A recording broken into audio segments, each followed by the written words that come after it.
The sound of his father's muffled sobs stopped Ethan Cole in his tracks. He had never, not once in his 35 years, heard his father cry. Not at his mother's funeral. Not during the business collapses or betrayals. But now, standing outside the private study of their billion-dollar estate, he could hear it clear as day. Broken, fragile, human. He pushed the door open slowly. Inside, the sight froze him. His father, Richard Cole, the untouchable titan of finance, sat hunched in a leather chair, his face buried in the arms of Maria, their middle-aged maid. Tears rolled down the old man's weathered cheeks, his trembling hands gripping hers as though holding on to life itself. Maria's voice was gentle but shaking. "You should have told him, Richard. He deserves to know." Ethan's chest tightened. "Told me what?" he demanded, stepping forward. Both turned in shock, his father pale as paper, Maria's eyes filling with fear and pity. "Ethan," Richard rasped, standing unsteadily, "this isn't how I wanted you to find out." "Find out what?" Ethan's voice was sharp. "Why is our maid holding you while you cry like that?" Maria inhaled deeply, her trembling fingers clutching the edge of her apron. "Because I'm not just your maid," she said softly. "I'm your mother." The room fell silent. The world seemed to tilt on its axis. Ethan stared at her, disbelief burning through him. What are you talking about?" "My mother died 27 years ago." Richard lowered his head. "The woman you buried, Evelyn, raised you." "But she wasn't. She wasn't your biological mother," Ethan's pulse thundered. "Stop lying, Dad. What kind of twisted—" "Ethan," Maria interrupted, tears streaming down her face. "You were born before Richard's marriage. I was working in one of his factories back then. We made mistakes. I was young. He sent me away before you were born, to protect his reputation." Ethan stumbled backward, his breath catching. The maid who had quietly served their family for years, the woman who polished silver and tidied rooms without a word, was saying she was his mother? Richard moved closer, his face carved with regret. "I found her again 5 years ago when she came looking for work. She didn't ask for money.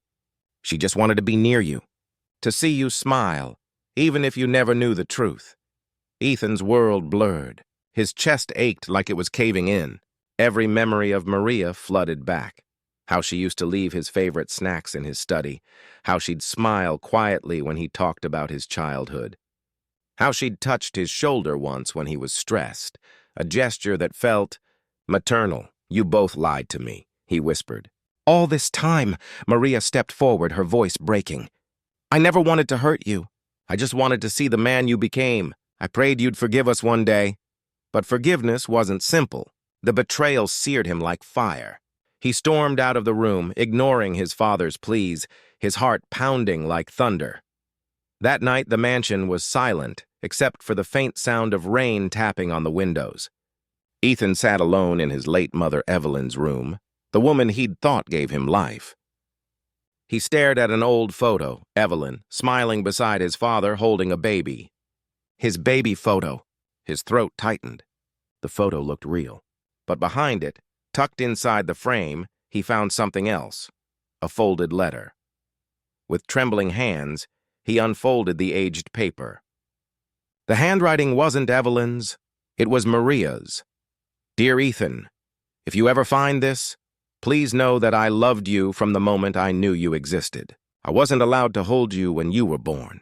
I watched from afar as another woman took the place meant for me. I blamed myself for years, but when I saw the man you became, kind, strong, good, I knew God had still blessed me. I don't need your forgiveness. Just know that every prayer I've ever said was for you." Ethan's tears fell onto the letter. His anger melted into something far heavier. Sorrow. He stormed into the hallway, finding Maria standing near the servants' quarters, holding her small suitcase. "You're leaving?" he asked, voice cracking. She nodded slowly. "Your father said it's best. I don't want to make things harder for you." He stepped forward, the words catching in his throat. "Why didn't you tell me sooner?" Maria's lips quivered. "Because every time I looked at you, I saw the man I could never raise. And I was afraid you'd hate me." Ethan's eyes glistened. "I don't hate you," he whispered. Don't know how to feel." Before she could reply, Richard appeared, his face pale but determined. "Ethan," he said hoarsely, "there's more you need to know." Maria's eyes widened. "Richard, no," he held up a hand. "He deserves the truth, the full truth." Richard took a breath, then said quietly, "You weren't the only child."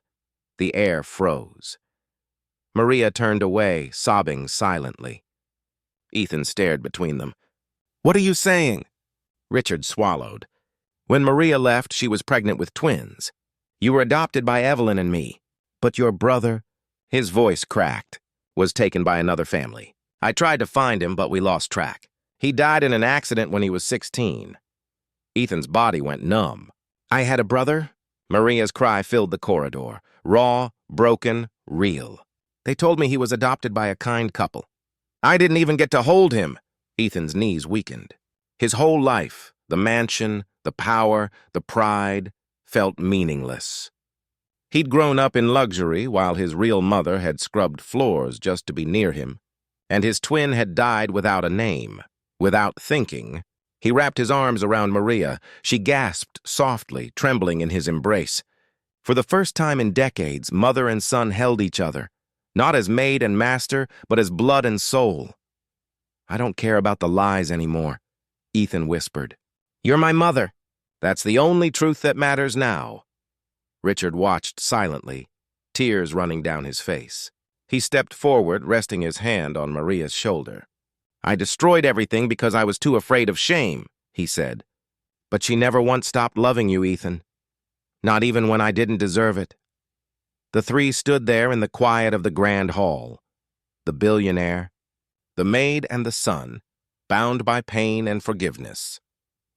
Later that week, when Ethan gathered the mansion staff, he did something no one expected.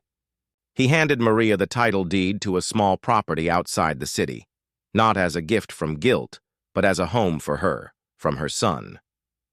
"You don't work here anymore," he said gently. "You belong here as family." Maria wept silently, clutching his hands. "You've already given me more than I ever dreamed of," she whispered. The story spread quietly. The billionaire who discovered his maid was his real mother. The scandal that never hit the press, and the secret that broke hearts and mended souls at the same time. But in that mansion, for the first time in years, there was peace, because truth, however painful, had set them all free.